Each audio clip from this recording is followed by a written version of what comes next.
Então, bem-vindas, bem-vindo, Henrique. Esse a gente vai começar um curso de Jnana Yoga. A Isabela me perguntou por que o nome Jnana e se é o mesmo de Jnana, que é o Jnana é a mesma coisa, só que em sânscrito. E Jnana é a língua em Hindi, que é a língua que os mestres yogis usam atualmente, né? Eles não falam, não ficam ensinando nada em sânscrito, eles acabam usando mais o Hindi, por isso que eu acabo usando o Hindi. Tá? Eu também comentei com elas como é que isso aqui não está lotado de gente, porque, né, ó, Jnana Yoga, o conhecimento que liberta do sofrimento. Eu, pô, devia ter uma fila gigante aqui, né? Não, mas as pessoas acharam que não podia faltar no almoço, que várias desculpas. Mas é o caminho, né? A gente vai insistindo, uma hora vai estar cheio de gente. É muito importante, a gente não sabe o que é essencial na vida e a gente vive às vezes no periférico, né? Que é o que você está falando, o que é essencial? Uma busca espiritual, se libertar do sofrimento. O que as pessoas se preocupam? Ah, faltou requeijão. Às vezes a vovó está esperando o almoço e sofrem por isso. Exatamente, é bem por aí. Ó, deixa eu seguir aqui. Essa figura aqui é Gorakshanath. Gorakshanath, eu estava até comentando para elas, contando, né, como é que começou o Hatha Yoga, mas eu vou falar mais para frente. Mas Gorakshanath é tipo o avatar de Shiva. Depois eu conto como é que é, talvez você conheça. Com certeza a Andrea conhece a história de como é que começa o Hatha Yoga. Ó, o que a gente vai aprender, o que a gente vai ver nessa aula? A gente vai ver o que eu chamo de o espectro do yoga, que tem espectro de autismo, espectro de um monte de coisa, e eu uso o nome espectro de yoga. De onde vem o conhecimento, eu até já estava falando um pouco para elas.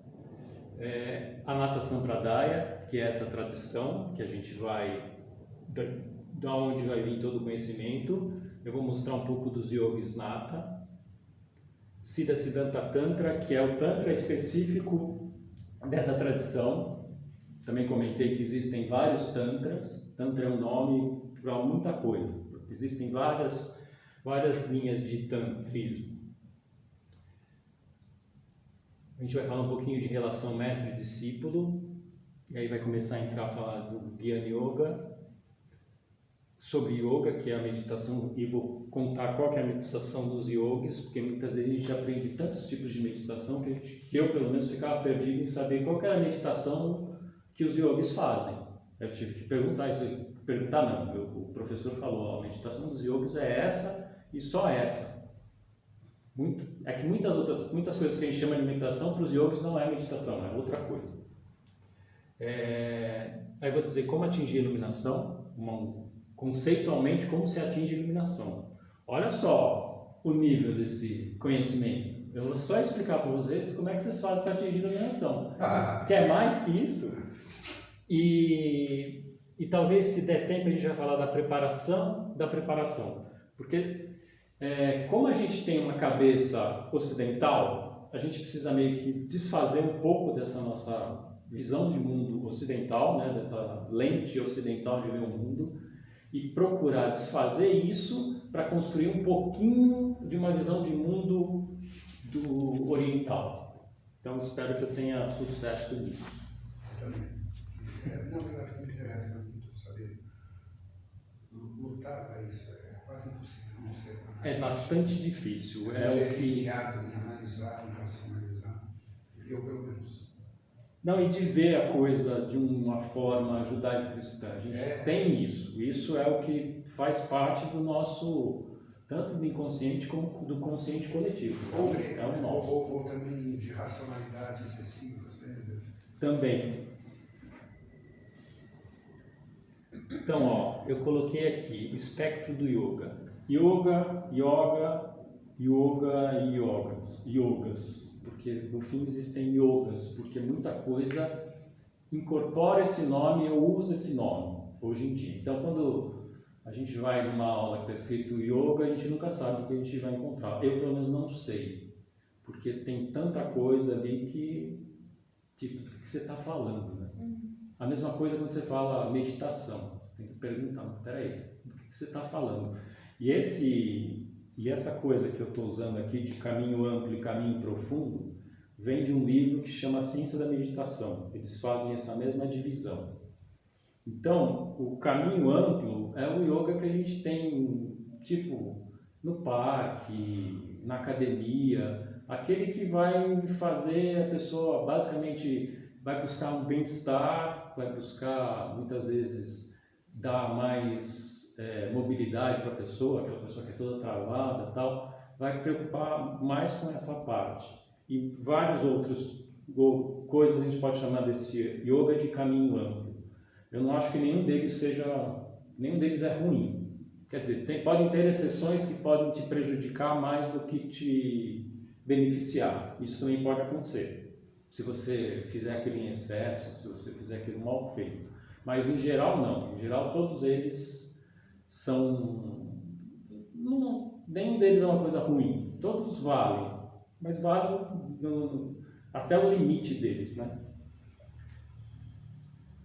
E que são diferentes modalidades, né, de uma atividade muito mais voltada ao corpo, em geral.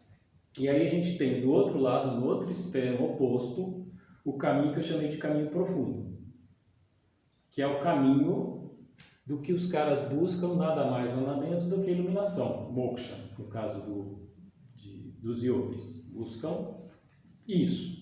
Tudo que eles fazem na vida, o propósito deles é esse, não tem outro. Ah, mas você não está buscando ficar mais saudável?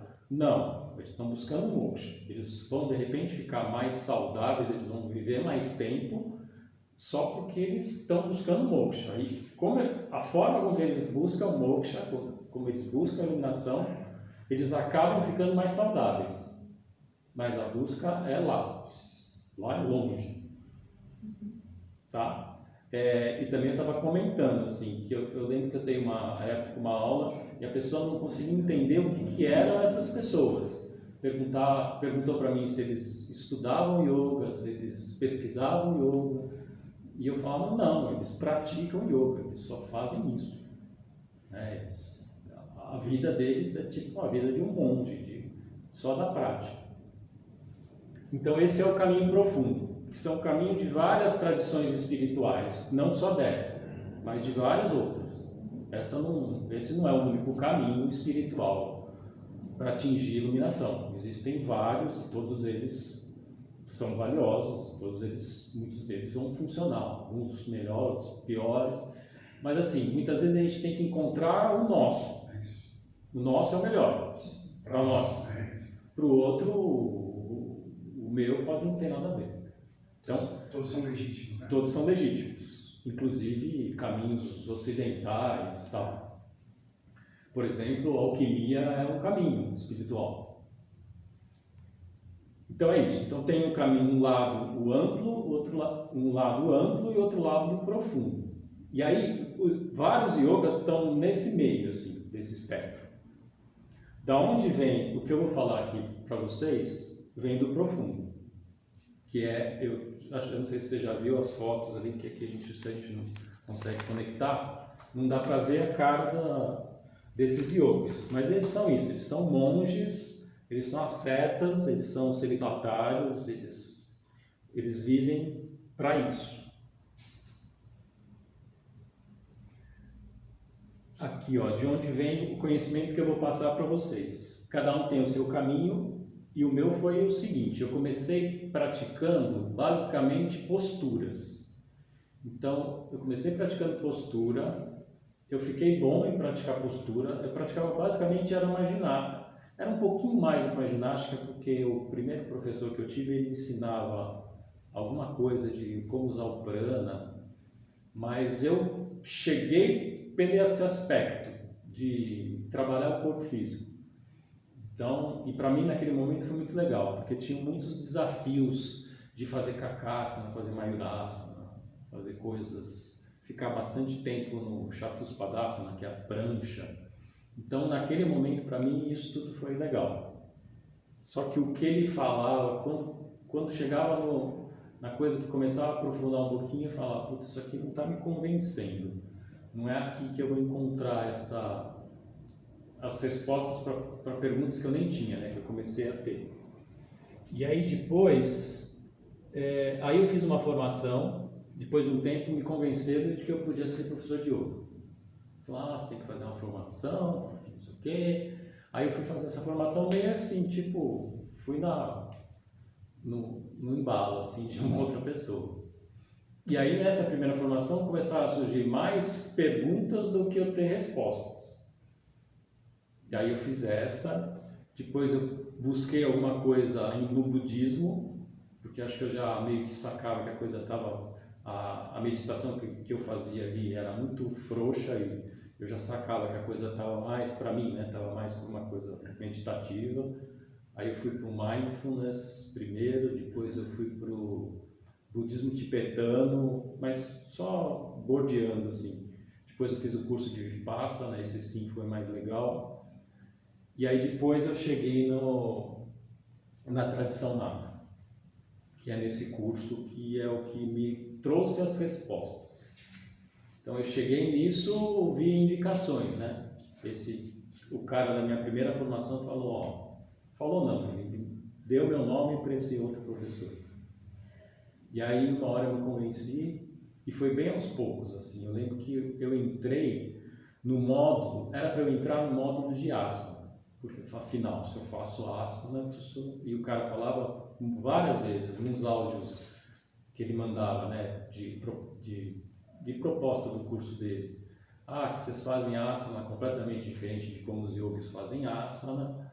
Aí ele falava tanto isso, eu falava, deixa eu ver no final como é que então esses tais desses yogis fazem asana, porque o que eu mais faço é asana, eu preciso saber como é que os yogis fazem asana.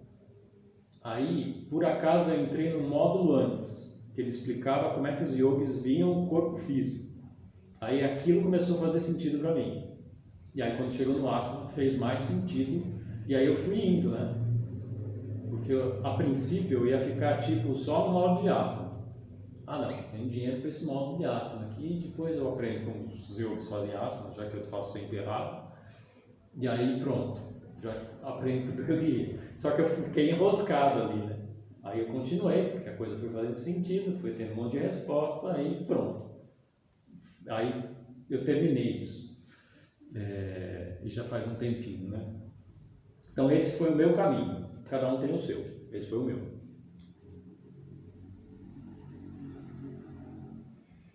E aí o meu conhecimento vem dessa tradição, Nata Sampradaya, tradição dos natas, que existe mais um monte de nomes aqui que a gente precisa ler. Navnata Sampradaya. Navnata são os 9 natas, que é a tradição dos 9 natas. Aqui vocês forem contar nessa fotinha aqui, tem Shiva e mais 8 aqui. Então, essa foto é ótima. Essa foto. Então, aí tem vários outros nomes. Siddha Sampradaya, Avaduta Sampradaya, Himalaya Navnata Sadhu Sangh, a tradição dos 9 mestres, a tradição do yoga e mais vários nomes. Por isso que às vezes a gente confunde, né? A pessoa fala muito, a tradição do yoga. Aí eu não sei, eu preciso entender o que ela entende por tradição, primeira coisa.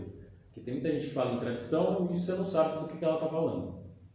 Então você precisa primeiro entender o contexto que aquela pessoa está falando. De que tradição é essa, né? Então, essas coisas, depois eu fui entendendo o que é tradição para essa pessoa, o que é meditação para essa pessoa, o que é yoga para essa pessoa, para eu poder estar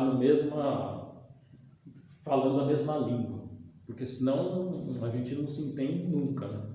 Porque se a pessoa fala yoga para mim, eu tenho uma imagem, a pessoa tem uma imagem completamente diferente. Então a gente precisa meio que entender do que a pessoa está falando. E essa aqui é uma tradição. Isso aqui tem, de onde vem tem o meu Parampará, que é essa história de mestre a discípulo, né? Muita gente fala que fala em Parampará, fala dessa coisa, que o conhecimento dele veio de mestre a discípulo, só que pouca gente tem esse Parampará para mostrar. Eu hoje tenho. Eu sou, que nem eu estava também comentando com elas, eu sou meio que o fim de uma corrente, que a corrente termina em mim, eu não posso iniciar ninguém. Eu não sou nata, eu não sou iniciado, eu não sou nada disso. Eu passo conhecimento para frente, mas a tradição não continua. Comigo a tradição não continua. A única pessoa que pode continuar a tradição é um nata de fato. Então não é o meu caso. Eu tenho conhecimento que eu adquiri, mas que a tradição não segue comigo. Mas segue na Índia lá, muito bem, obrigado. Os natas, eles são a tradição tântrica mais antiga em atividade na Índia. Então tem um monte de ashram, né? Eles são um número bastante grande. Então, eu vou falar do começo e do finalzinho. Começa com Shiva, depois Matsyendra Nath, que aprende com Shiva. A gente tem a gente pode até falar da história, né? E depois Matsyendra ensina Gorakshanath. Tá? Então, qual que é a história do Hatha Yoga? Shiva estava ensinando Parvati o Hatha Yoga. Matsyendra, que era um feiticeiro, ou ele tem duas versões, ou ele se transformou num peixe, ou ele estava dentro da boca de um peixe e ficou lá bisbilhotando o que Shiva estava ensinando para Parvati. Uma hora Shiva percebeu que o cara estava ali, falou: por que você está fazendo aqui? Você não pode fazer isso. Aí eles meio que falam: não, estou aprendendo e tal. Aí no fim eles acabam fazendo uma aposta. Então o Shiva com o Matsyendra, eles apostam: eu vou te dar, Shiva, eu vou te dar esse conhecimento, se você depois de uns anos tiver aprendido e tiver bom, você pode me pedir o que você quiser. Tá? Aí Matsyendra volta, vai praticar. Depois de um tempo, eu não lembro quantos anos, sei lá, isso não importa muito, ele volta e apresenta para Shiva. Aí Shiva fica impressionado, mesmo ele não tendo atingido o mesmo nível de Shiva, ele chegou muito perto. Aí Shiva fala: putz, tá bom, então você venceu a aposta, o que você quer? Aí Matsyendra tem a audácia de falar: eu quero que você seja o meu discípulo. Aí Shiva fala: impossível, eu sou um deus, não dá para ser o seu discípulo. Você é um ser humano. Mas como eu não posso falhar na minha aposta, toma aqui esse pozinho, que desse pozinho vai nascer um avatar meu. Vai nascer um ser humano, mas que tipo sou eu. Só que ele não vai saber nada de Hatha Yoga, você vai ter que ensinar todo o Hatha Yoga para ele. Aí Matsyendra volta para a Terra, volta para o mundo, né, normal, aí sai daquela ilha onde Shiva estava ensinando Parvati, dá esse pozinho para uma mulher que tinha dificuldade de ter filho, ela meio que não bota muita fé, joga o pozinho lá num monte na terra, lá um monte de feno. Aí Matsyendra volta depois de um tempo e aí pergunta para a mulher: cadê o seu filho? Tá, não tem filho nenhum. Aí eles vasculham lá no meio da terra e dali sai o Gorakshanath, que é Shiva como um ser humano, que é um avatar de Shiva. E aí Matsyendra vai ensinar para Gorakshanath todo o Hatha Yoga. E esse Gorakshanath, ele é muito fera, porque a energia dele, ele taca ali. E ele fica tão bom quanto Shiva. Então ele é o que Shiva era, só que como um ser humano. Então olha a importância, o nível do cara. Essa é a história de onde começa essa tradição. Aí dessa tradição, aí tem uma hora que eles buscam vários outros caras que eram meditadores muito, muito bons e que se irritavam um pouco, porque Matsyendra saía irritando os caras ali, para ver qual que se afetava menos. Quem se afetava menos foi entrando, e aí foi formando. E teve uma época que tinham 84 iluminados dentro dessa tradição. E aí desses 84 foram surgindo, a tradição começou a se expandir daí. Tá? Agora sim, eu já questionei, mas hoje eu não questiono mais, então a gente pode pensar: puta, mas será que isso é verdade? Aí, se você perguntar se isso é verdade para um mestre da tradição, ele vai falar: mas para que você quer saber isso? Se você quer saber a verdade, Você vai para a universidade estudar história, estudar antropologia. Aqui você está para o caminho da iluminação. Não vai perder seu tempo em querer comprovar ou não essa história, porque não tem sentido. Então, tipo, aceita essa história e beleza, essa é a história da tradição. Não faz sentido se você quer seguir o caminho do yoga, não faz sentido você ficar se desviando para esse tipo de negócio. Até por isso que a tradição começa de um jeito meio fantástico, assim, tipo, não importa. É bacana, eu acho essa historinha bacana. Fica com ela e faz o que o teu mestre está te falando. Segue, bota fé nele e vai em frente. Quer dizer que o aprendizado é mais vivencial, né? Seria um pouco essa ideia? Total. Total. Um ator que fala, sem saber a origem etimológica da palavra. Não, deixa eu crítico, né? Fazer isso que eu vou fazer a perna. Exato. Mais ou menos isso. Exatamente. Tipo, não dispersa. Senão ele vai discutir a origem histórica, não foi na Grécia, foi no Egito, e não vai ser ator, né? Exatamente. É exatamente isso. Então, Shiva, o Adinat, primeiro Nata, Matsyendra Nat. Quando tem o termo Nat, que é mestre.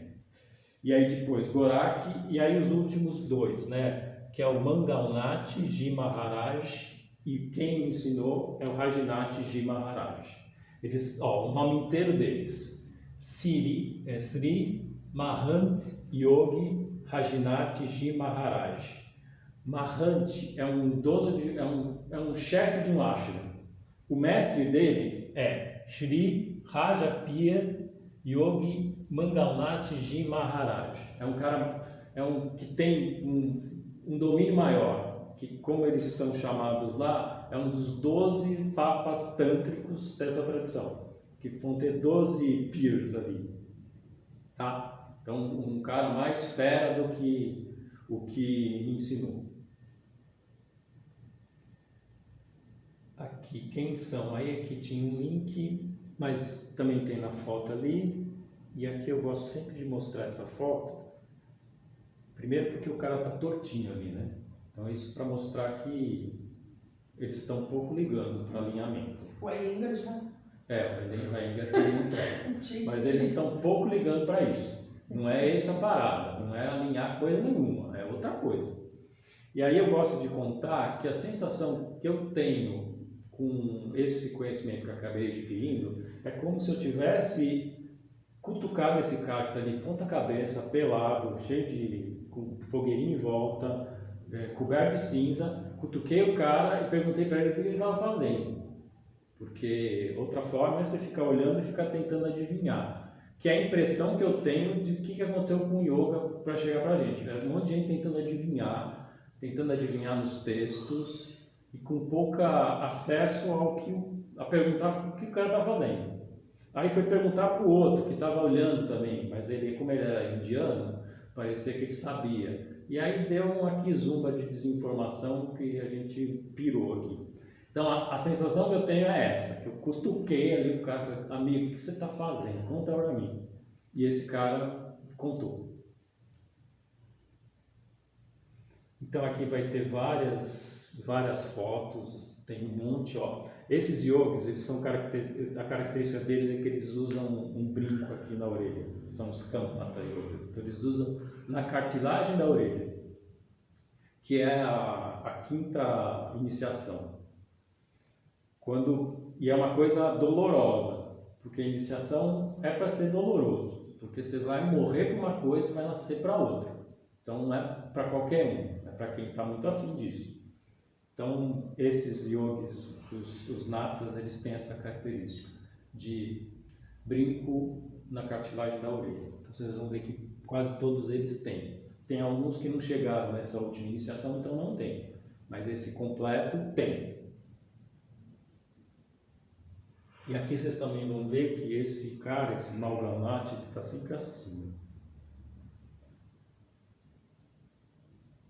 E aqui tinha 2 videozinhos que mostravam. Então, aí eu vou falar o que... Então, aí tem um Tantra que dá base para todo esse conhecimento deles. Na verdade, esse Tantra é um conjunto de muitos textos que dão que chama isso, que é o Siddha Siddhanta Tantra. E essa é a linhagem de mestres mais antiga do tantrismo hindu. Mais antiga e ainda em atividade. Eles estão, como eu já falei, estão funcionando. Tem outros ramos de tantrismo que eles meio que morreram, porque o último mestre não formou nenhum mestre. Então, se a gente for pensar, por exemplo, numa arte marcial, um faixa preta não formou outro. O cara ficou na faixa marrom. Ele conhece muita coisa, mas ele não foi autorizado a iniciar outro. E essa daqui continua, como vários. Aí, talvez eu não tenha falado aqui. Então, as escrituras da Nata Sampradaya. Hatha Yoga Pradipika, Gheranda Samhita,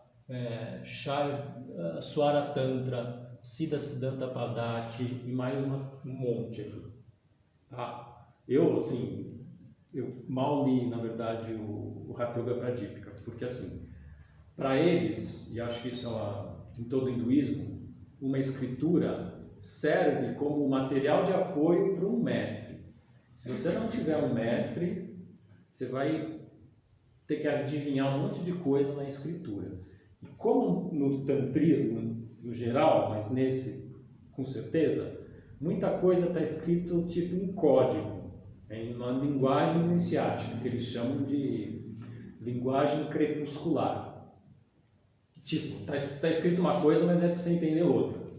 E só quem está ali, quem sabe esses códigos, é que vai entender o que realmente aquele texto está querendo falar. Para isso, você precisa ter alguém que vai te ensinar isso. Isso, como é de mestre a discípulo, de boca a ouvido, você precisa ter um cara antes para te explicar. Senão você vai acabar entendendo errado, que é o que muito acontece.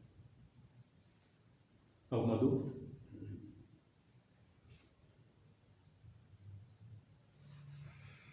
Relação mestre e discípulo.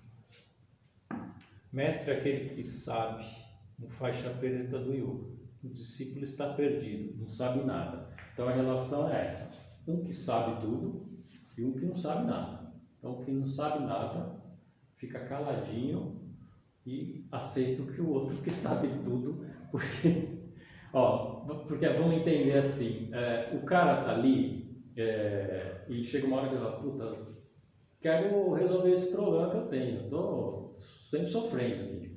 Tipo, acho que um bom exemplo é pensar em Buda, o príncipe Siddhartha, né? O cara era um príncipe, ele morava lá no castelo, ele tinha tudo, varriam as coisas na frente dele para ele não ver folha caindo. Então ele tinha tudo, tinha mulher, devia ter um harém, tem acesso a tudo. Mas só que o cara estava ali meio que achando que estava faltando alguma coisa. Disso ele sai do castelo e percebe que tem outras coisas e ele vai buscar essas outras coisas. Então era um cara que tinha tudo, mas mesmo assim estava faltando. Então esse é o momento que o cara vai buscar o yoga, que é o que o Siddhartha Gautama fez, né? Não tinha budismo, ele foi buscar os yogis da época. Então é isso. Então como é que se faz lá? Como lá tem várias tradições, tem vários mestres, você vai lá, ouve um pouquinho de um, aí ouve um pouquinho do outro, aí ouve um pouquinho do outro, aí com um você se identifica, com outro você faz umas perguntas e acha que o cara não é tão bom assim. Aí chega uma hora, que lá a oferta é gigante, né? Aqui a gente tem uma oferta menor desse tipo de coisa. Aí uma hora você escolhe, você meio que testou todos os vários ashramas, vários mestres em vários lugares, normalmente em umas palestras abertas, né? Falando, puta, não, é esse aqui que eu vou. Pessoal, então tá. Aí você fala, eu quero ser iniciado. Aí o cara vai falar, aí o mestre vai começar o guru vai começar a te testar, para ver se aquilo que você está buscando é sério ou se você vai ficar ali, sei lá, um mês e vai embora. Ele quer ter esse compromisso. Então o que ele vai fazer? Vai pedir para você varrer o pátio, vai pedir para você limpar o banheiro, vai pedir umas coisas assim. No caso, se o cara é tipo um profissional que não tem tempo para fazer isso, ele vai acabar contribuindo com dinheiro.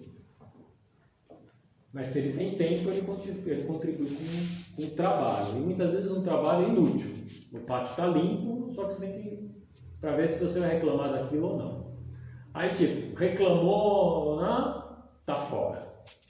Tipo, e o que o mestre lá fala? Não sou eu que estou precisando, eu já tenho tudo. Quem está precisando é você. Então, me obedeça. Aí a relação fica meio essa, uma relação que a gente tem um pouco de dificuldade de aceitar, né? É aceitar que um cara vai falar pra gente o que é melhor pra gente, do que a gente mesmo. Apesar da gente jogar a nossa vida na mão de muitas pessoas. A gente vai numa operação, a gente joga a nossa vida na mão daquele médico. Ninguém para no meio da operação e fala, eu vi aqui no Google que você está errado. Só que nessa operação da mente, a gente sempre está nessas, né? E também outra coisa que é importante aqui, ninguém fica pulando de um médico para o outro, né? Você escolheu é nesse que eu vou. E também nessa história de caminho espiritual, você fica pulando, né? Fala, gostei dessa parte desse cara, que esse cara falou, gostei daquele outro que aquele cara falou. Aí você faz uma coxa de retalho que não vai levar você para lugar nenhum, porque você ficou no que é bom para você e para o seu ego. E muitas vezes o que o guru tem que fazer é meio que fazer o que você não gosta. Mas a gente tem que entender que é um cara que sabe, tipo, ele vai, através de perguntas, ele vai sacar onde você está para te levar para um caminho. Se você vai num que está te levando nesse aqui, aí depois você vai no outro, que vai fazer outro, não vai rolar. Diga. Isso não quer me interromper. Mas pode interromper. Não, isso é realmente um problema, não sei se para muitos, mas acho que sim para mim, né? Que a busca espiritual existe e às vezes uma reverência a todos é até perigosa, porque não que você não deva não ter respeito, você tem respeito sempre por todos, mas uma reverência excessiva a todos, no sentido, porque você vai cair em contradição, você vai aceitar a reencarnação e negar a reencarnação ao mesmo tempo, e não, você tem a sua visão. O Cristo fala, você não pode servir a dois senhores, né? Eu já fiquei de católico e batista por muito tempo. O Carlos, meu amigo, era batista e virou católico. Eu era católico, fiquei batista por muito respeito à cultura dele, que é descomunal. Só que aí foi virar a minha religião, eu fui para dele. Aí eu percebo, eu não posso ter tanta reverência por ele. É um cara realmente que chama atenção. Mas a minha relação com Deus, e não. Deus não está falando, olha, é o Carlos que te diz o seu caminho, né? Então é um perigo mesmo. Isso que ele está falando, que ele fica patinando e não sai do lugar.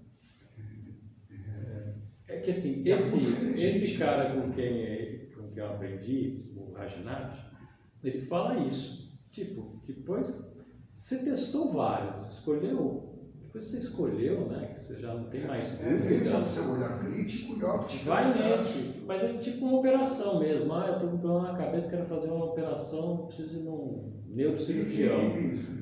Escolher um neurocirurgião, não dá para no meio da operação falar, não quero mais, eu vou no outro. É tipo isso, né? Putz, confia, porque senão, e nesse caso dá para sair da mesa de operação e falar, não, eu quero o outro. Só que não vai, a sua cabeça não vai ficar boa, você vai ficar perdida. Você fica patinando espiritualmente, você não vai para lugar nenhum. Isso, a busca verdadeira, mas você não sai do lugar. Exatamente. É isso aí. Que acaba também que tem mergulhos que são seus, né? Isso, aí não é como eu falei, esse Carlos você conhece, é um amigão meu, mas é de uma cultura, teologia que é descomunal. Não é por isso que eu vou ter que, não é isso que fala que ele é culto. Aí vem você, né? E é complexo, né? É um mergulho complexo, então se você também fica trocando muito, às vezes você não consegue aprofundar, né? Então, exato. A coisa tem que ir para o profundo. Então, todo mundo tem todo o direito de pesquisar tudo, por um tempo. Né? Quando você encontra que, acho que o meu caminho é por aqui. Sim. Aí, vai em frente e esquece todo o resto. Porque ali, depois que você tem essa primeira iniciação, porque aí o mestre fala, não, você é sério mesmo, Henrique é sério, Ana é séria, Isabela está séria no caminho. Aí ele vai te dar geralmente um mantra, que é tipo uma iniciação, a primeira. Pronto. Aí, cara, você não vai mais no outro ashram ali. Você não vai mais procurar nada em lugar nenhum. Você não vai procurar nada na internet, você não vai procurar nada em lugar nenhum. Acabou. Agora eu vou confiar nesse cara aqui. Aí esse cara vai te passando as coisas. No caso, se você entrar numa tradição tipo os natas, que aí você tem que ser... É que os natas, eles têm um ramo ortodoxo, que é onde está o ramo dos sadhus, o cara que é uma asceta, que é um celibatário com várias outras regras para cumprir, tipo, não pode fazer negócio, tem algumas regrinhas. Ali é um ramo. E tem o ramo heterodoxo, que aí são mais essa coisa que a gente vai fazer aqui, do Jnana Yoga, uma coisa mais filosófica e sempre com a meditação.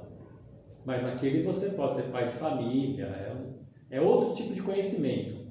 Conhecimento profundo do Hatha Yoga completo, só os sadhus têm.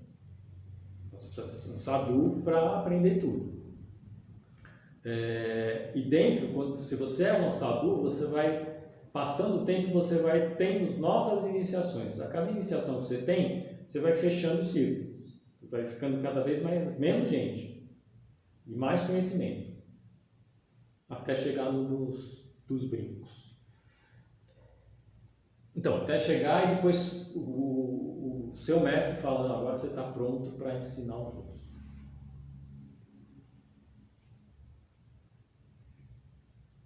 Aí eu falei da questão da faixa preta, né? Mas sempre não existe faixa preta nenhuma dentro do yoga, lógico. Mas é como se, né? No sentido figurado, né? Nunca é alguém com faixa amarela ou branca que fala que o outro é faixa preta. Não existe isso.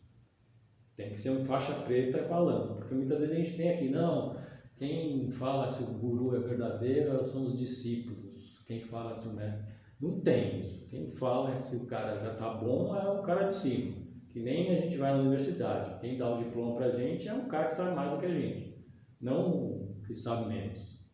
Aqui a gente dá umas invertidas ali que é doido, né? Então essa é a relação mestre-discípulo ali. Então quando está dentro do ramo ortodoxo, que é do Hatha Yoga, eles são sadhus, né, celibatários, ascetas, e aí eles vão passando pelas iniciações, até eles virarem também um mestre que pode iniciar.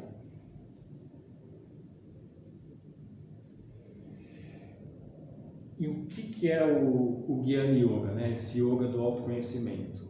Ele, para os Hatha Yogis, ele é um conhecimento básico. É um dos conhecimentos básicos que você precisa ter antes de começar o Hatha Yoga.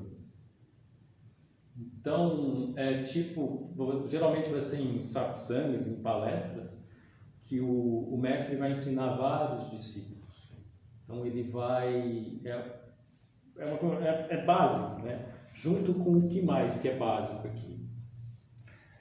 Tem uma questão do Sukshma. Primeiro que você precisa estar bem física e mentalmente. Para isso você faz os Bhutashuddhis, que são as purificações dos 5 elementos. Então, o pretendente a Hatha Yoga, ele precisa estar física e mentalmente mega equilibrado. Isso, como a gente está ali na cultura da Índia, vai se fazer basicamente com o Ayurveda, que vai tratar do corpo físico. Então, Bhutashuddhi, que são 5 dos 5 elementos, são os procedimentos todos bastante complexos, que levam um tempo. Esses são os mais complexos. Aí você purifica o corpo e a mente com isso, aí você está bacana. O outro é você ter o conhecimento, o autoconhecimento, o conhecimento do Jnana Yoga, básico. O outro é você saber como meditar. E o outro que você faz antes de iniciar o Hatha Yoga é o Sukshma Vyayama, que é a ginástica do corpo sutil, que geralmente o que a gente faz e o que a gente chama de yoga, que são pouco tempo de permanência nos asanas. A gente pode fazer, um monte de coisa que a gente usa basicamente para a gente preparar o corpo e começar a aprender a usar o prana, a começar a realizar o que é prana, a trabalhar com essa ideia de prana. Basicamente é o que acontece em 99% do que a gente chama de yoga. Para eles é o Sukshma Vyayama, é só uma preparação para o Hatha Yoga. Então depois disso tudo, também sabendo quem sou eu, porque a pergunta do Gyana Yoga quer responder a isso, né? Quem sou eu? Você sabendo disso tudo, aí você vai começar o Hatha Yoga.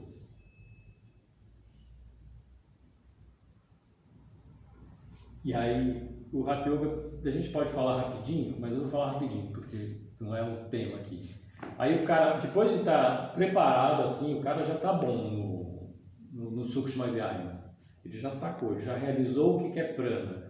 Aquela história de algo a mais que ajuda ele a ficar em permanência e estático por um monte de tempo. Ele fala, eu quero continuar aqui, não quero ficar mudando.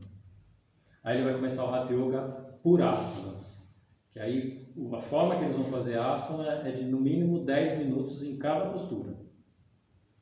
Então começa assim, o cara tem que estar preparado para ficar em 10 minutos, e aí vão ser 7 sadhanas, cada uma tem 12 asanas, então vai durar 2 horas a prática, e ele tem que fazer no mínimo por 21 dias seguidos, sem falhar nem um dia. Tipo, falhou, volta para a primeira casinha.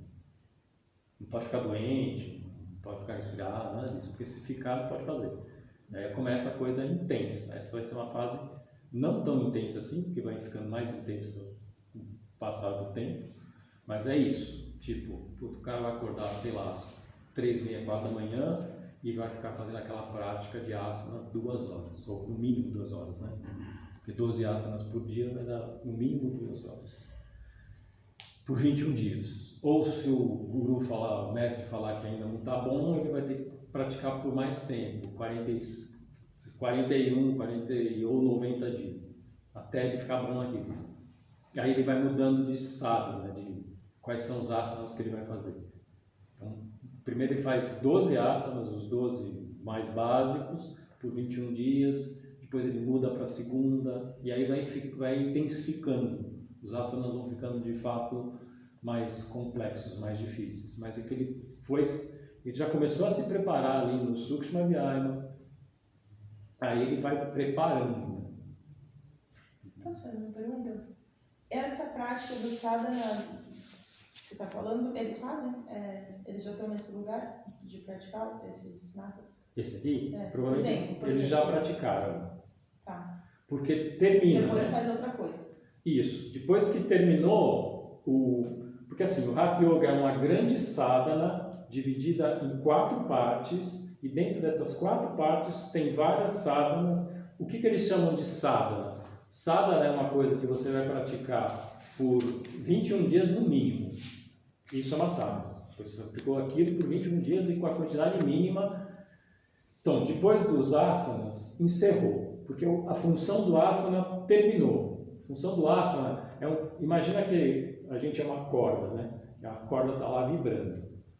Asana e pranayama vai meio que estabilizar o primeiro lado dessa corda, vai estabilizar o corpo. As outras duas, que aí é mudra e laya, vai estabilizar a parte da mente, para a corda ficar paradinha. Então vai ser um contínuo ali de estabilizando coisas, das mais densas para coisas cada vez mais sutis. E de perceber isso também, né? Então, a primeira fase, asana. Passou, sei lá, 7 sadhanas, vamos dizer que dá um ano ali, porque você falhou, não sei o quê. Passou um ano, cumpriu aquilo, você não faz mais asana. Você faz asana, aí como atividade física, talvez você até faça asana, mas você pode fazer asana, musculação, ginástica, qualquer coisa. A função espiritual do asana dentro da grande sadhana, que é o Hatha Yoga, já está cumprida. Você vai passar por uma outra coisa, que são os pranayamas. Pranayamas você vai fazer da mesma forma, eu acho que são 14, eu não lembro exatamente quantos. Os primeiros, eles chamam de dosha pranayama, que os pranayamas de esquentar ou de esfriar.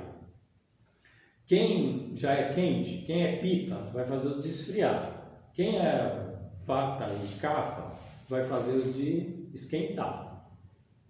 Pitta já dá muito quentinho, e o Hatha Yoga gosta de Pitta, de gente quentinha. E assim, também, uma coisa que eu não expliquei, Hatha Yoga não é para todo mundo.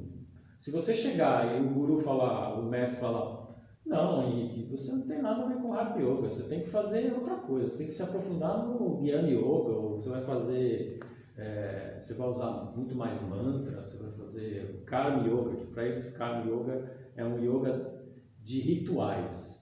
Você tem várias formas de... Porque tudo é para ajudar no yoga. O yoga é a meditação profunda, a meditação para o silenciar, para o zero mente. Ó, o que você pode fazer? Tem vários aqui que eu já não estou conseguindo mais ler direito. Ó, tem Yoga do Conhecimento, Karma Yoga e o Bhakti Yoga, que é o Yoga da devoção, que vai usar muito mais mantra. E sempre que tem a palavra Yoga, você precisa meditar muito. Se você não é um meditador extremo, você não é um yogi. Aí é um outro caminho, que eu tenho quase certeza que chama Marga. Então, tipo, Mantra Marga, o caminho dos mantras. Mas aí não é yoga. Porque tem a palavra yoga, tem que meditar muito. Senão, nesse contexto, não é yoga. Então, seguindo, Hatha Yoga. Aí depois entra na fase dos pranayamas.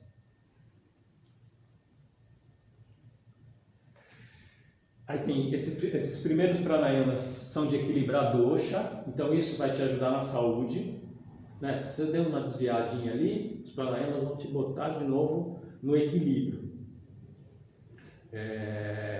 Que aí vai ter esses dois, né? Quem é Pitta vai fazer uns, quem é Kapha. Por que não tem será? Aí depois dos dosha pranayamas, tá equilibrado ali. E aí, como é que eles fazem pranayama? Também, de novo, no mínimo 21 dias, 80 repetições, 4 vezes por dia. Tem pranayama que vai durar o dia inteiro, porque se atingir uma capacidade respiratória maior, 80 repetições vai dar 2 horas. Você vai ter que ficar praticando isso o dia inteiro. É assim. E os pranayamas, eles vão se sofisticando.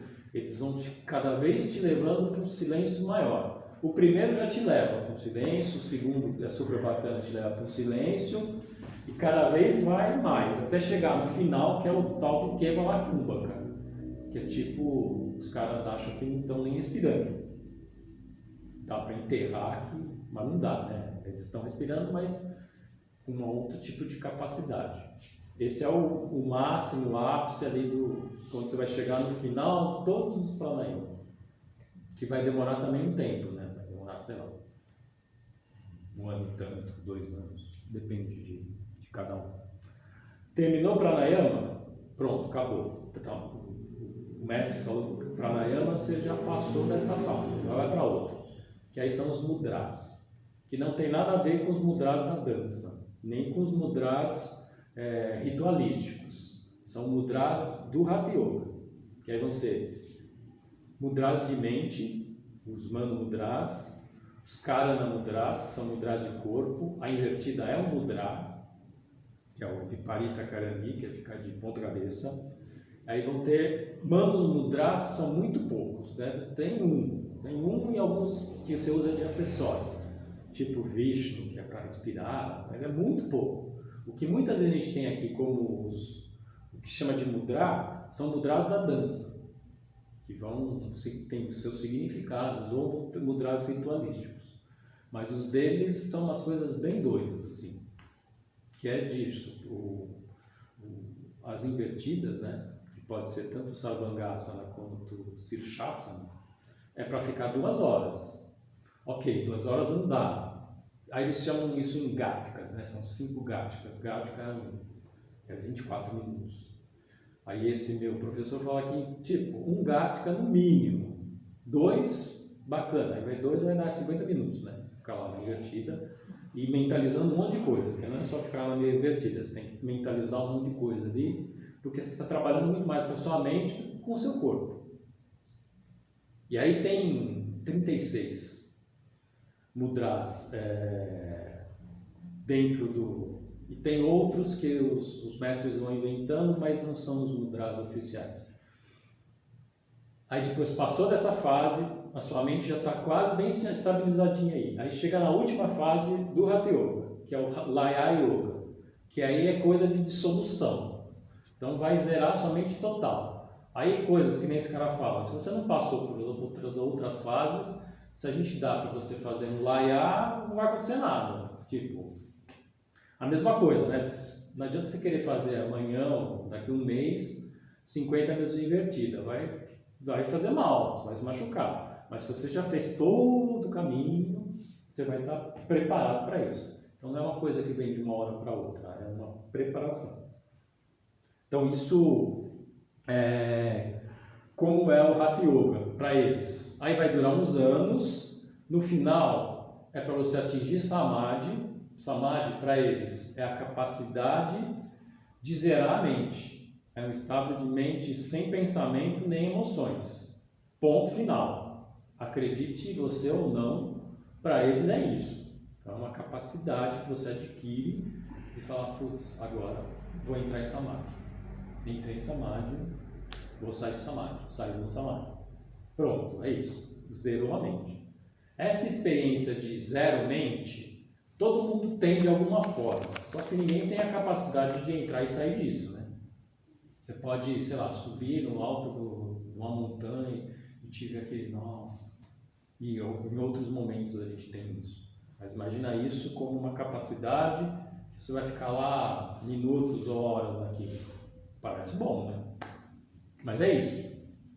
E aí depois que você atingir essa capacidade de entrar nesse estado de mente sem pensamento a hora que você quiser, você vai ficar praticando isso. Isso, para muitos mestres mais radicais, esse é um yogi. Você só é um yogi quando você atingiu a capacidade dessa meditação profunda em Samadhi, no estado de Samadhi. Aí você fica praticando isso até uma hora que você atinge Moksha, que vai ser a prática de Samadhi. Então, o Hatha Yoga só serve para você, para antecipar a sua capacidade de atingir Samadhi. Você não precisa necessariamente do Hatha Yoga para isso. Você pode fazer de outras formas, ou você pode só meditar. Ramana Maharshi não fez Hatha Yoga nenhuma, foi lá para a caverna, ficou meditando por anos, também atingiu. Tá? Que é um grande yoga.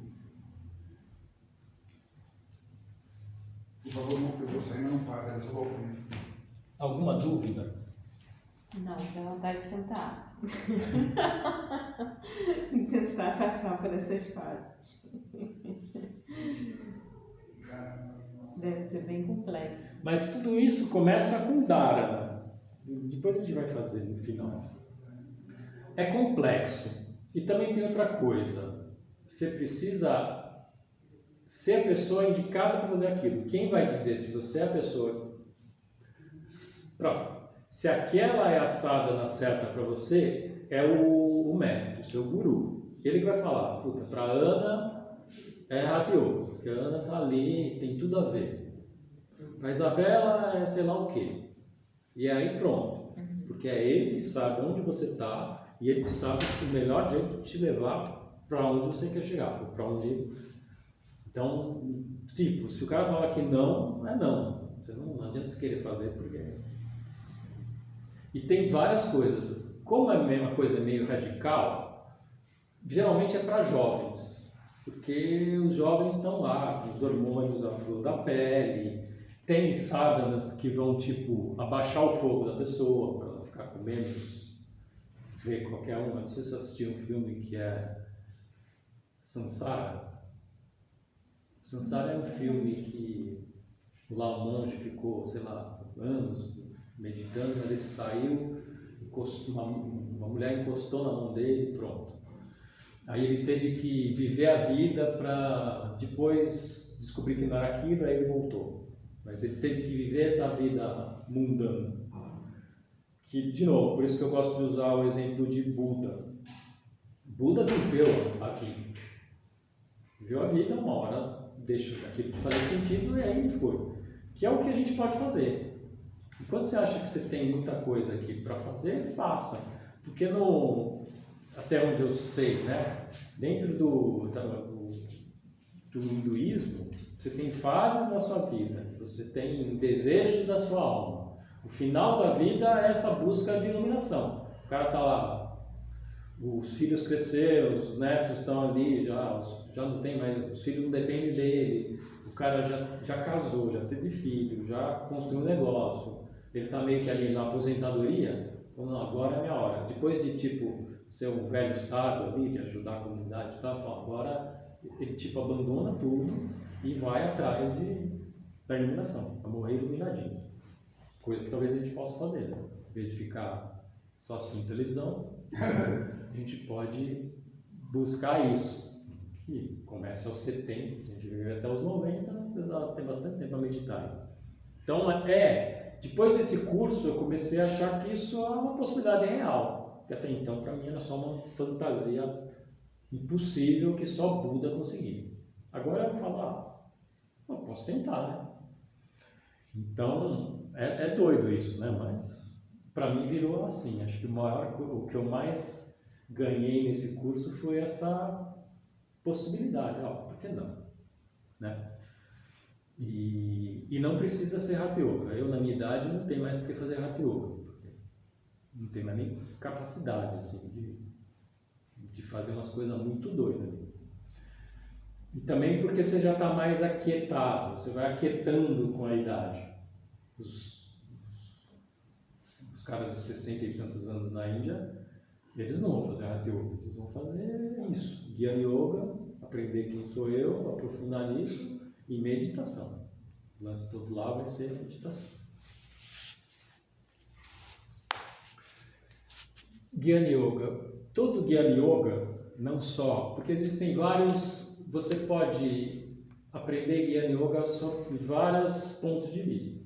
Né? Você pode ir para o Vedanta, vai te ensinar uma coisa, esse Tantra vai ensinar outra, cada um vai ensinar outra. Todos também são legítimos. E muitas vezes você vai aprender isso dentro de um satsang. O que é um satsang lá para eles? O satsang vai ter essa investigação, né? Tem a questão do Atman Vichara. Vichara é meio que cortar, né? Tipo, o que não sou eu?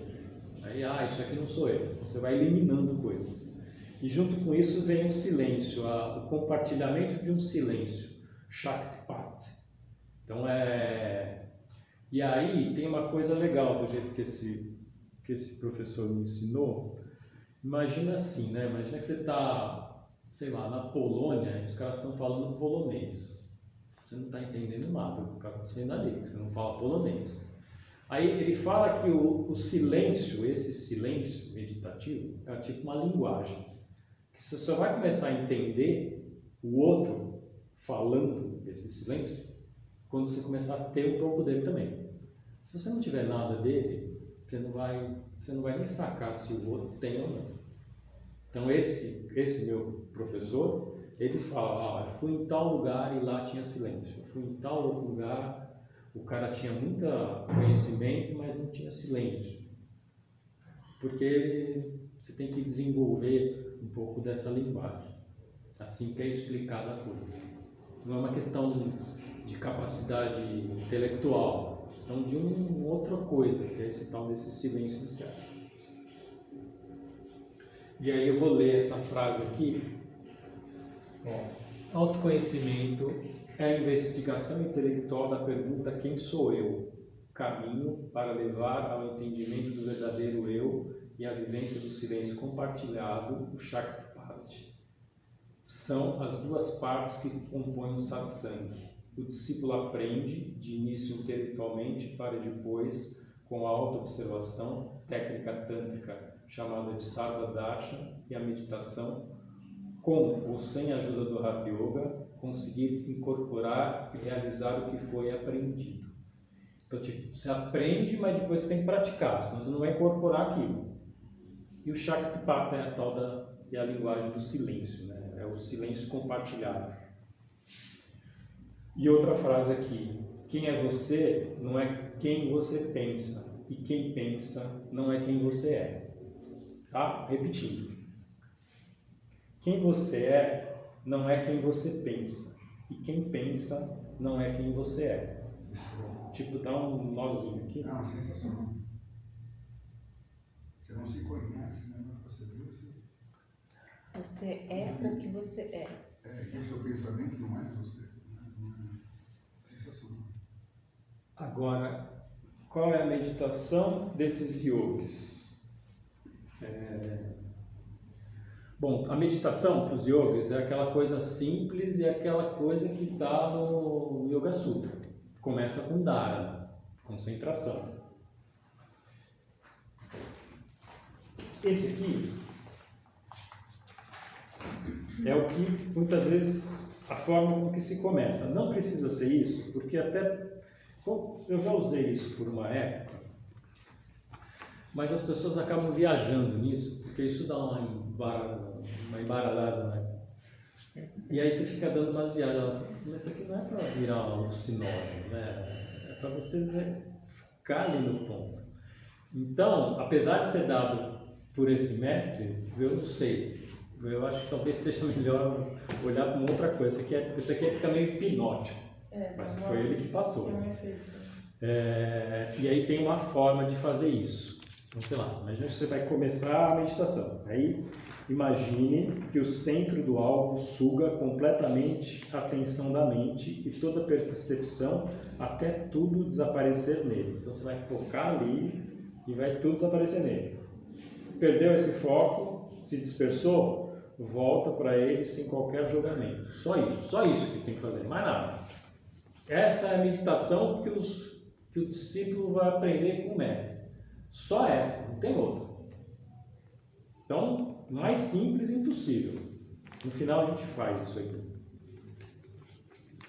E aí o que vai acontecendo? Você treina isso, fica um tempo nisso, que é dharana, que é um esforço de concentração.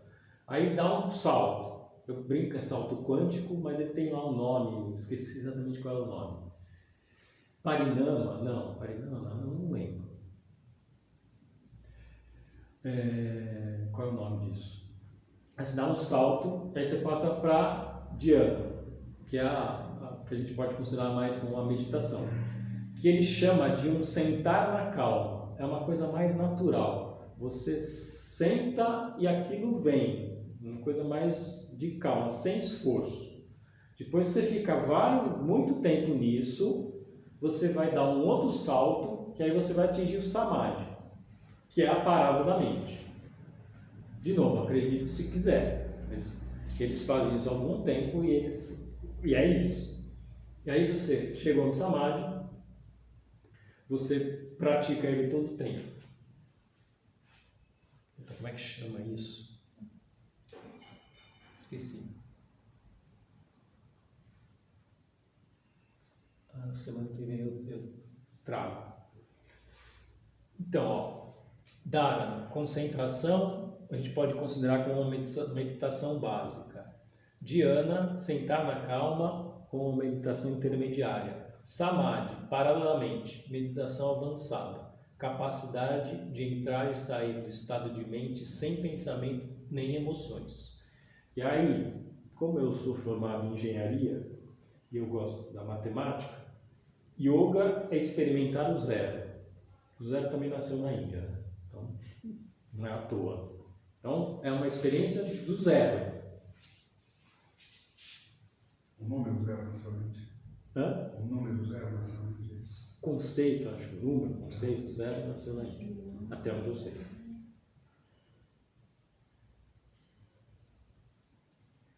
Então essa é a meditação dos yogis. E aí depois no final a gente vai praticar. Posso fazer uma pergunta? Pode, claro. Dharana, dhyana e samadhi. Uma pessoa que está no primeiro sadhana ali dos asanas, por exemplo. Isso já está presente na prática dos asanas dela? Ou isso está em Todo tempo? Todo Tempo. tempo. Tudo que vale, isso é atravessa- yoga. Sim, isso atravessa tudo. Todo. Tá. Isso, autoobservação. Autoobservação, depois eu vou explicar nas outras aulas, que eles chamam de Sarvadarsha. Sarvadarsha é trazer a meditatividade por dia a dia. Tem tradições que, como não tem essa autoobservação, esse Sarvadarsha, os caras ficam meditando por meses, por todo o tempo. Esses yogis deram meio que, para mim, o pulo do gato, eles trazem a meditatividade para o dia a dia. Então você está sempre conectado em várias coisas lá do que está acontecendo e você fica num estado meditativo permanente. É lógico que isso também não é fácil de adquirir, tá? Mas é a forma de você estar sempre meditando. Mesmo estando, sei lá, capinando, fazendo comida, tomando banho, qualquer coisa. Mas assim, isso acompanha desde o primeiro momento. O cara começou, a primeira, quase as primeiras coisas que ele vai aprender. Antes do Sukshma Vyayama, ele começa a praticar o Sukshma, ele vai já começar com isso aqui, com Dharana, todo o processo. Também tem uma coisa, se o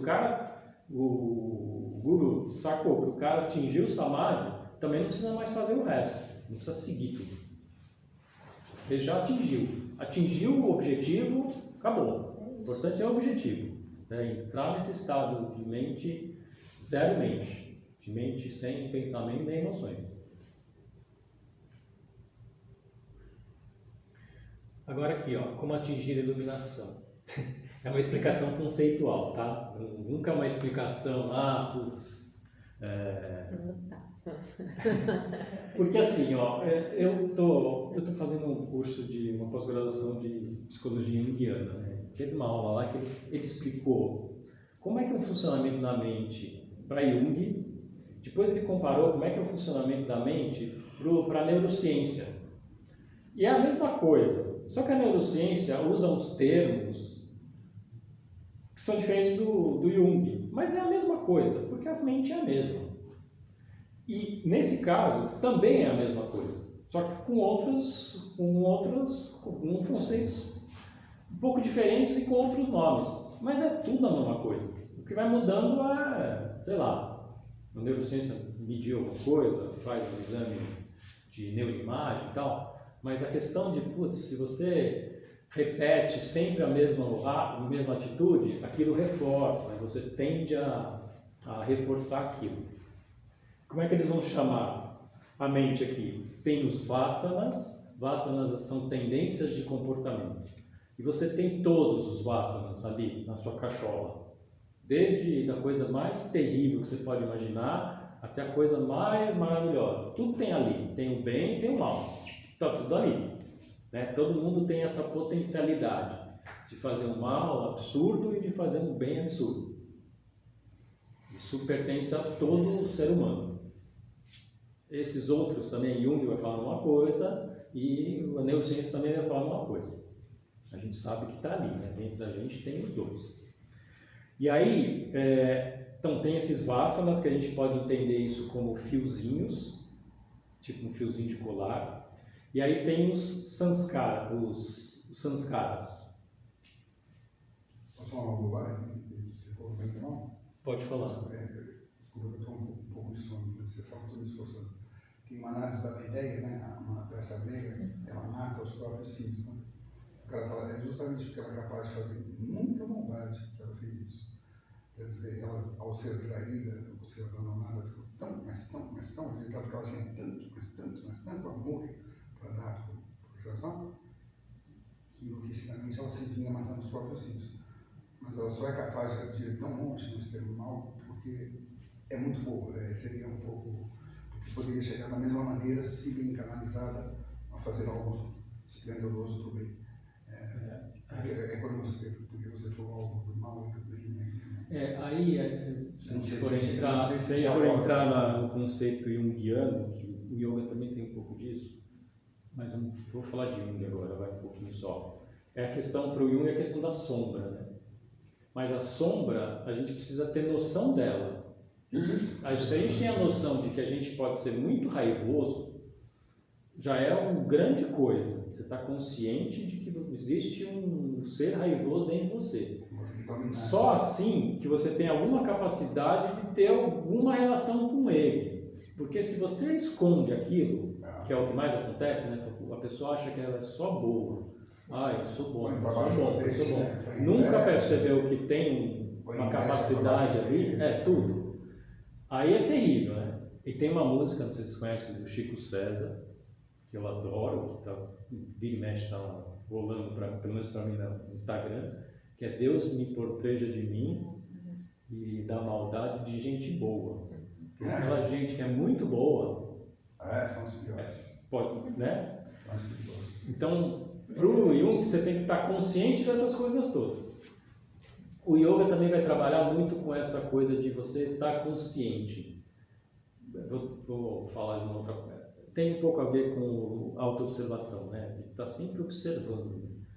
E aí na autoobservação, nesse Sarva Darshan, você está sempre observando tudo. Por exemplo, um exemplo, vai. O cara gosta de fumar, mas ele está fumando, se auto-observando, sacando para onde a fumaça vai, o que a fumaça faz. Chega uma hora que ou aquilo realmente faz sentido para ele, aí continua, sendo que for, ou ele vai sacar que aquilo não faz sentido nenhum. Por que eu fumo? Eu fumo só porque eu tinha um hábito de fumar, mas não faz sentido. Aí ele vai deixando de fazer essas coisas. Tem as coisas, e aí esse mestre fala, as coisas que fazem sentido, taca pau, não atrapalhando o resto, né? Porque também faz sentido, sei lá o quê, que atrapalha todo mundo, tipo, faz sentido ouvir música às 5 da manhã, todo volume. Não, você está atrapalhando os outros, aí não, né? Você tem que ter também essa consciência. Mas se é só você com você mesmo, tudo bem. Se para você faz sentido fumar e continua fazendo, mesmo em auto-observação constante, taca a pau, vai fazer isso. Isso também é bastante libertador, é o que a gente estava falando também no começo, né? De não tem regra. Esse yoga aqui desse cara não tem regra. Aquelas coisas de yamas e niyamas, ele quase dá uma banana para aquilo. Porque para ele aquilo é super básico. Sabe? E aquilo é para tipo, cara, não se mete em encrenca, foca na missão, não meditar, não fica arrumando treta, não fica, sabe? Mas é básico isso, né? Tipo, todo mundo sabe aquilo, não é para você, né? Não é uma coisa assim tão importante.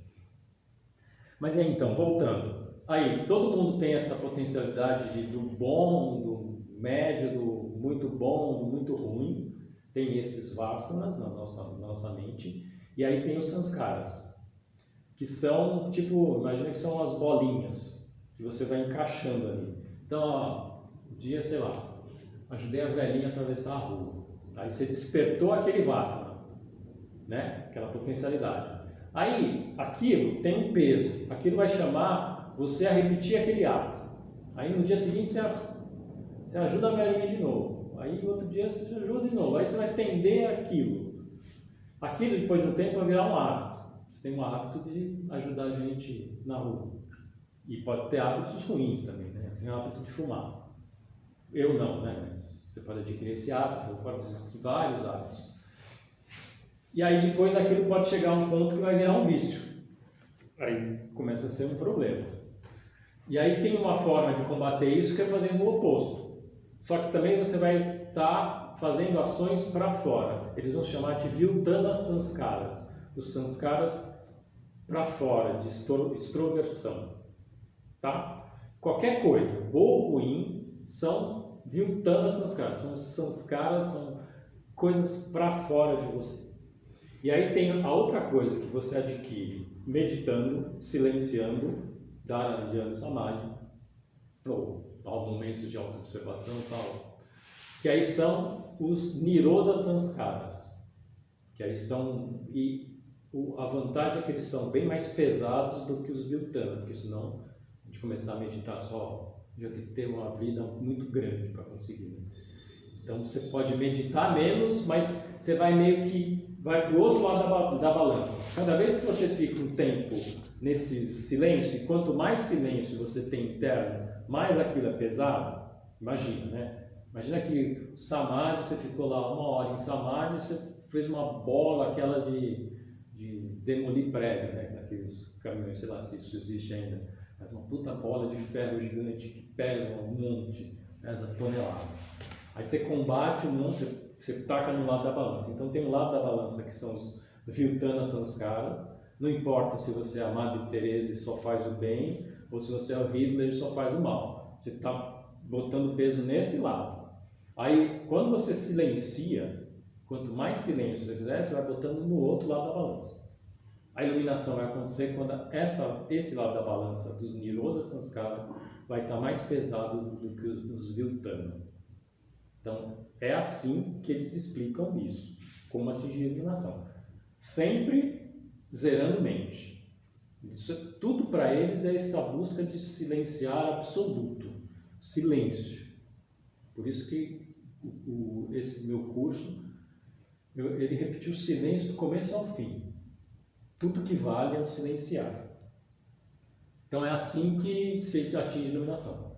Então, você pode começar hoje, amanhã, daqui tantos anos, mas cada vez... E o bom é que tipo, você não perde, né? Não dissolve aquilo. Meditou, vai para aquela balancinha.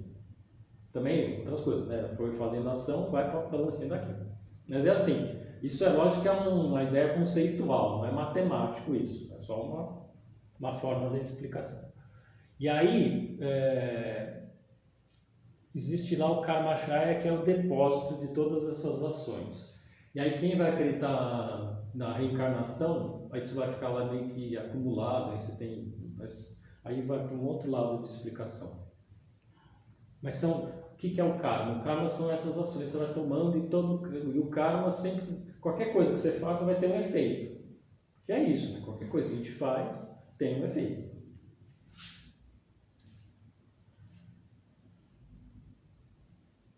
Deixa eu ver que horas são.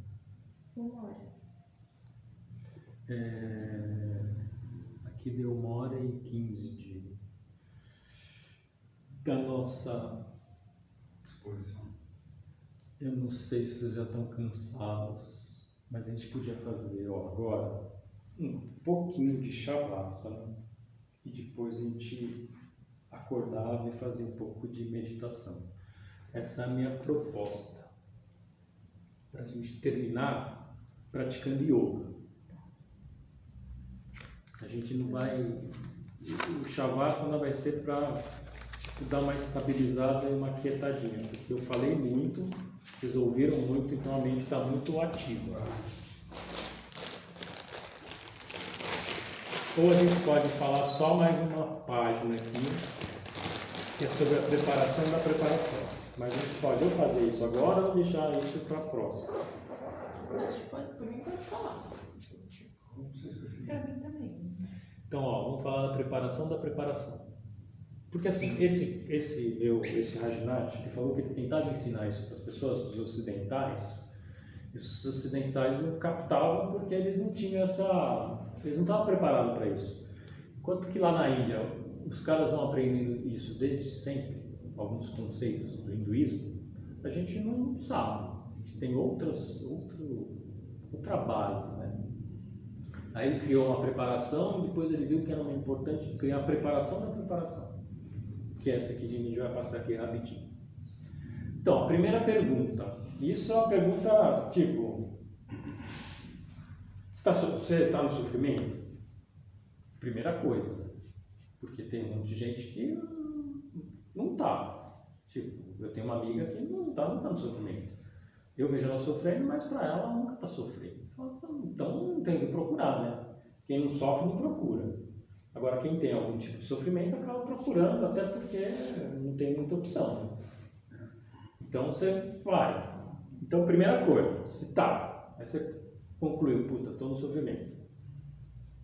Aí tem que diferenciar o que é um sofrimento real do que é um sofrimento ilusório.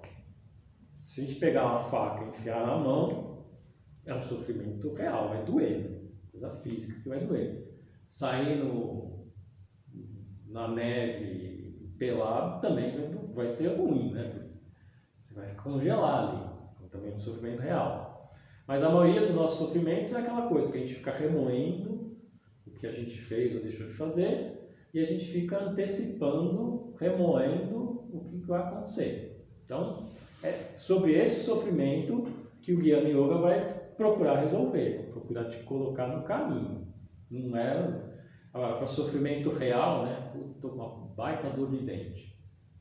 Tipo, vai no dentista, né? Para ir no dentista você precisa ter dinheiro. Então, aí esse cara coloca que é mais fácil você quem tem mais dinheiro consegue mais fácil atingir a iluminação, principalmente para a gente aqui, né? Lá no contexto indiano, não, que você pode entrar numa tradição e viver no ashram, ou mesmo viver pelas ruas, né? Acho que a Ana deve saber mais do que isso, que deve estar cheio de sadhus, que muitas vezes no meio deles tem só gente que não está nem aí para iluminação nenhuma, mas está vivendo ali do culturalmente absorvido ali, né? Que é de doar coisas. Então tem esses dois, sofrimento real, dinheiro resolve, ou ajuda muito. Dinheiro resolve, na verdade, né? Sofrimento real, frio, calor, fome, ferimento, você vai no médico. E aí o sofrimento ilusório não tem dinheiro que resolva. Às vezes mais dinheiro te causa mais sofrimento do que menos. Porque você, puta, tem dinheiro e estou em criptomoeda e o que aconteceu? É uma merda, né? Você está cheio de dinheiro e fica preocupado se vai cair ou subir a ação. Você fala, caiu as ações, eu perdi 2 milhões. Quanto você tem? Eu tenho 100. Você está sofrendo? Às vezes a sua produção profissional é muito maior que você está ganhando, né? Você está ganhando horrores. Então tem isso. Tem hora que dinheiro demais atrapalha. A casa, você acaba sofrendo mais. Aí outra coisa importante, precisa acreditar que é possível sair dessa roda de sofrimento. Porque se você não acreditar, não vai funcionar. Então tem que botar toda a fé do mundo ali, né? Que também é uma coisa bastante complicada. Que também não é fácil assim, acreditar, ainda mais na nossa cultura. Se a gente está na cultura indiana, eu acho que eles acreditam nisso desde sempre, né? Porque todo mundo tem isso culturalmente como uma possibilidade. E aí outra questão, você acha que você consegue fazer isso sozinho? Se você acredita, você também tem que perguntar, eu consigo fazer isso sozinho? Tem gente que acredita que sim, aí vai caçando sadhanas de vários. Mas aí esse cara fala, putz, você está só seguindo a mesma mente que te deixa no sofrimento, você quer que ela te tire, mas é a mesma. Então você acredita que a sua mesma mente que te deixa no sofrimento vai conseguir te tirar dele? Uma questão. Tem gente que acha que sim, no final, tipo não, né? Então não é, você tem que achar alguém, ou meditar muito, e tem que ser muito bom nisso. Mas meditar infinitamente. Também é uma possibilidade. Aí dá para sair sozinho. Mas vai ser mais difícil, né? O caminho vai ser mais árduo e quando você está com alguém te ajudando, o cara meio que vai dar uns tapinhas na sua cabeça. Ó, você está se desviando do caminho. Pá! Volta para o caminho. Então é meio que essa função também de um mestre, guru, assim, de não deixar você de se desviar. Aí a questão de saber que existem vários caminhos e escolher qual é o caminho e questionar, o caminho do yoga é para mim? Pode não ser, você pode achar que o seu caminho melhor é outra coisa, vai, sei lá, fazer o quê? Tem outros caminhos, vai com terapia junguiana, por exemplo, é um caminho, de certa forma, chega até um ponto ali, mas também é uma forma de autoconhecimento, vai até um limite, né? Aqui ele vai dizer que o autoconhecimento aqui salta para um outro. Então, você entender que existem vários caminhos, se questionar se esse caminho do yoga é para você, esse yoga de caminho profundo, e depois que você escolher um, entender a necessidade de seguir um único caminho. Putz, tá, esse caminho então é para mim, tá, entendeu? Agora é só esse. Entendi. Então, seguir nesse. E aí a questão de entender o que é moksha, o que é eliminação. E aí, quando esse cara me explicou, ele me explicou mais pela via negativa. Tipo, o que não é moksha? O que não é eliminação? Porque é uma coisa que a gente tem, é muito fantasiosa, né? Como a gente acha uma coisa muito impossível e não faz parte do que é culturalmente pra gente, fica uma coisa com muita fantasia. Então, ó, não é iluminação, não muda o corpo e não muda a mente. Então não muda nada.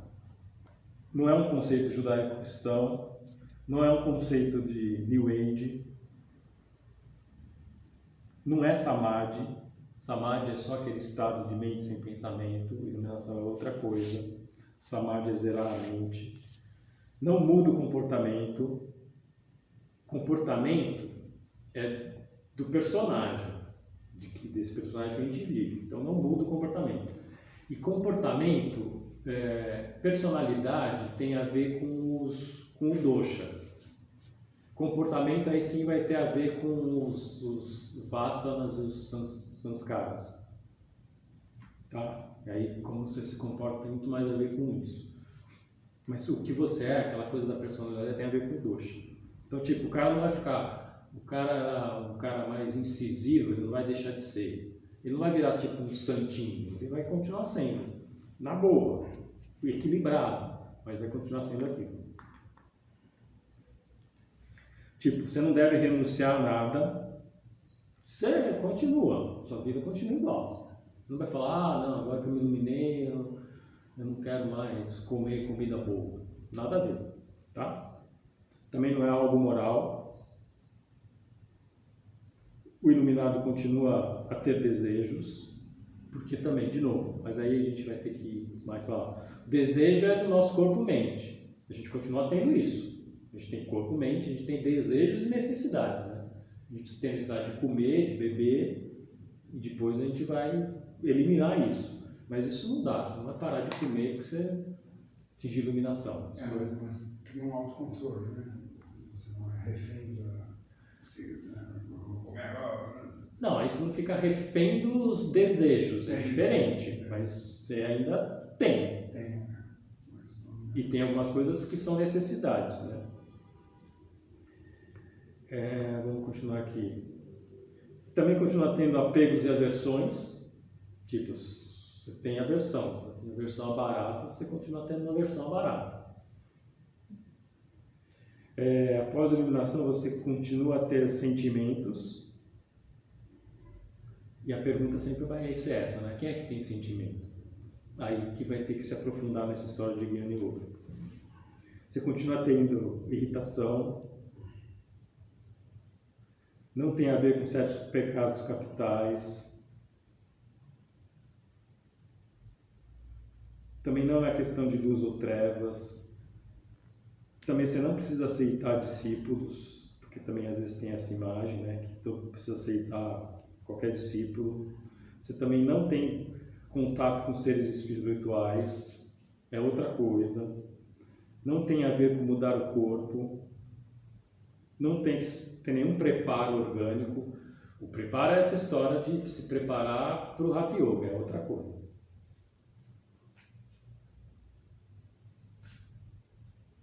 Não é uma voz na sua mente. Porque também não é a sua mente que vai se iluminar. Você não vai ficar em samadhi constante. Samadhi é por um momento. Você não vai ficar lá, tipo, sempre naquilo. Você vai estar em samadhi, depois você sai do samadhi, e aí você fica em auto-observação, você fica num outro estágio, mas você não está em samadhi constante, senão o cara ficaria lá só ali, né? E também não é possível perder, né? Depois que iluminou, pronto, já iluminou. É tipo um clique. Então, as pessoas que atingem moksha, elas estão na vida cotidiana, corrente. A gente pode conversar com elas. Perfeitamente. Elas são pessoas absolutamente normais. Elas só... É isso. São pessoas normais. Mas tem um clique, tem um giro ali. Tem um clique de visão da realidade. Eu não sou nem um pouco iluminado, mas tipo, eu estou transferindo o que eu aprendi. Uhum. Mas tem expansão de consciência, tá vendo um pouco mais de lucidez, talvez? total, né? Tese. Total lucidez. É o completo despertar da consciência. É como ele chama, como esse Rajinati chama, ele divide moksha em 3. Primeiro é a saída da roda do sofrimento, que é o que a gente vai ajudar, quer dizer, botar o caminho aqui. Depois é uma coisa relativa que não é só você, né? Uma coisa mais de compaixão. E o terceiro nível, que é o completo despertar da consciência, é que você vai sacar que tudo é uma coisa só. Sim. E você falando isso, eu fiquei pensando muito na questão no teatro, né? Também é do teatro, né? A gente fala muito da questão do estar no presente, no tempo presente. E aí ficou me vendo muito isso, assim, né? Que é um termo muito subjetivo, mas quanto mais você pratica, mais você vai entendendo a complexidade desse estar no presente. E como você toma consciência, né? Seja do movimento, seja da voz, seja... Esse estar presente vai virando cada vez mais rico, né? E isso fica no seu corpo. Aí as pessoas começam, mas como você está expressiva? Como... Você já ouviu falar da técnica de Meissner, de interpretação? Não. É uma técnica que não são só para isso. Para que os atores estejam bom aqui agora. Tá. Como se chama? Técnica de Meissner. Meissner. É um cara que diverge um pouco do Stanislavski na memória emocional. Tá. Ele acha que pode tirar. Você pode ficar muito na sua subjetividade e sair aqui agora, segundo esse cara. Ele acha que... Enfim, não sei, que eu sempre faço ponte com o teatro. Então, ó, Eu isso ensinei pra a Andréia, gente pode chamar de uma auto-observação, né? Você está em constante auto-observação, de certa forma. Sim. Continuando aqui. Desculpa.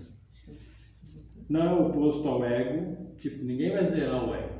Porque se você zerar o ego, que é o eu, a sua noção de eu, aí você vai virar uma planta, né? Não é uma iluminada, não é uma planta. É que nem ela falou. Uma pessoa comum que despertou a consciência para uma outra noção das coisas. É só isso. Não tem nada de mágico. A gente sempre tem essa ideia de que é alguma coisa mágica. Por isso que fica ainda mais impossível de chegar, porque já que é uma coisa, né? Tão longe. Você também não vai aceitar tudo. Você não vai se tornar frouxo, pelo contrário, você vai estar mais firme, porque você é quem que sabe, né? Você tem um completo despertar da consciência, mas você vai ficar frouxo. Você vai ficar ter mais certezas ali, né? Não tem nada a ver com drogas. Isso aqui são o que ele passou, né? Sempre sabe o que está acontecendo, não resta nenhuma dúvida. E aí tem a questão de Jada Samadhi. Jada Samadhi é o universo de expansão de consciência. Jada Samadhi é até uma coisa comum. Por exemplo, quando você acha que meditou 5 minutos e passou 2 horas. Então você contraiu, né? Você pegou 2 horas da sua vida e transformou em 5 minutos. É o inverso do que é o Samadhi. Isso é o Jada Samadhi, falso Samadhi. Quando acontece isso, o cara vai falar, não importa de qual tradição, vai capinar, vai aterrar. No caso dos natos, vai fazer asana de novo. Ou vai, sei lá, correr maratona, vai aterrar.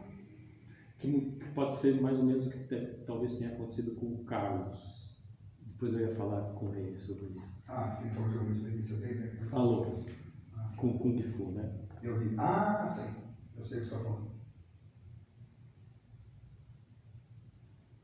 Então, não mata o ego. Aí o cara, o iluminado, em tese, não fica nem dentro de nenhum ismo, né?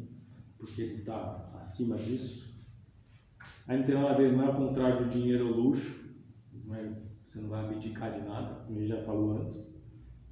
E acaba com todas as buscas internas. É o fim da busca espiritual, né?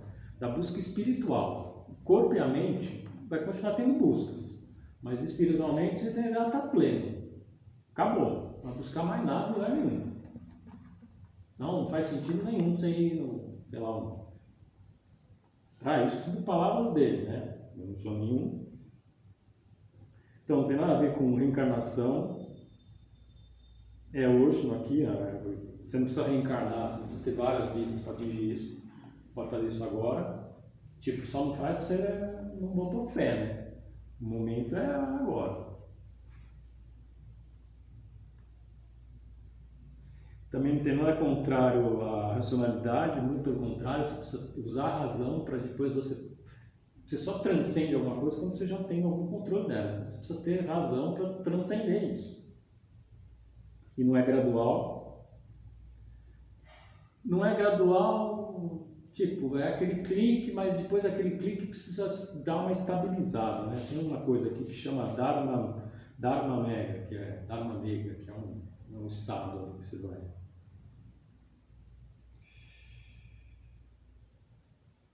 Então, e não é sair da roda do sofrimento, esse é só o primeiro despertar.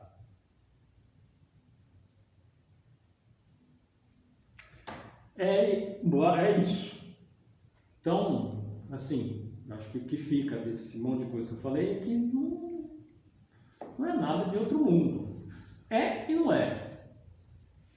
Mas assim, não sei o que vocês sentem, mas tipo, agora vocês sentem que, de repente, né? Por que eu não vou tentar? Pode não ser agora, que ela é novinha, Eu não, eu já tô com 35. Não, mas ainda é novinha, mas putz, já casei, já tive filho, meus filhos já tiveram neto, já, tipo, em vez de eu ficar ali aposentadão, não vou ficar aposentadão mergulhando nisso. Vai que. Porque, de fato, quem experimenta um certo silêncio, pode ser até pouquinho dele, que aí tem a história da Kundalini. Também, para mim, parecia uma coisa, acontece um monte de coisa.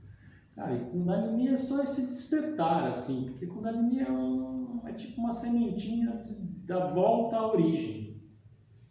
Tipo, quando você começa a experimentar aquilo, que é uma energia do silêncio, né? Você fala, putz, isso aqui é bom, né? Isso aqui vai me levar de volta.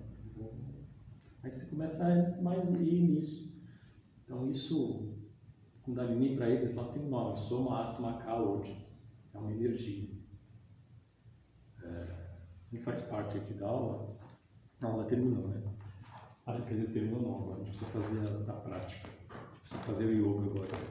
Precisa não, faz se vocês quiserem. Não é nada de outro mundo, mas é de outro hemisfério. Mas agora, se vocês quiserem saber de o que é Kundalini, eu posso explicar.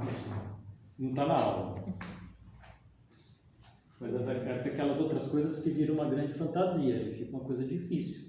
E a explicação é simples, assim. Na concepção, imagina, né, juntou o esperma com o óvulo, tá a concepção ali. Aí tem ali uma energia que vai fazer diferenciar as células, que é a Atma Kaojas, e essa energia espiritual que vai ficar ali adormecida, que é a Kundalini, que chama Soma Atma Kaojas, Soma é o líquido da imortalidade, que quando você despertar aquilo, vai ser você despertar para esse mundo espiritual, via silêncio, porque tudo ali é silêncio. Então é só isso, despertei, você teve um grande prazer em ficar meditando, e aí você meio que tem necessidade dessa meditação silenciosa. É isso, despertar, é isso, não tem nada demais, não esquenta nada. E depois, o atravessar dos chakras é uma coisa também, lógico, tem toda uma técnica ali, dentro do Hatha Yoga, né, bastante complexa. Mas é um crescimento pessoal. Depois, cara, é bacana. Eu sou fã, né? Não é à toa que eu estou dando um curso disso. Mas é mais simples do que parece, né? Mas por isso, como é simples e é profundo, tem hora que fica difícil, né? Vamos praticar um pouquinho? Tá. Shavasana? Eu acho que é bom a gente fazer um pouco de Shavasana.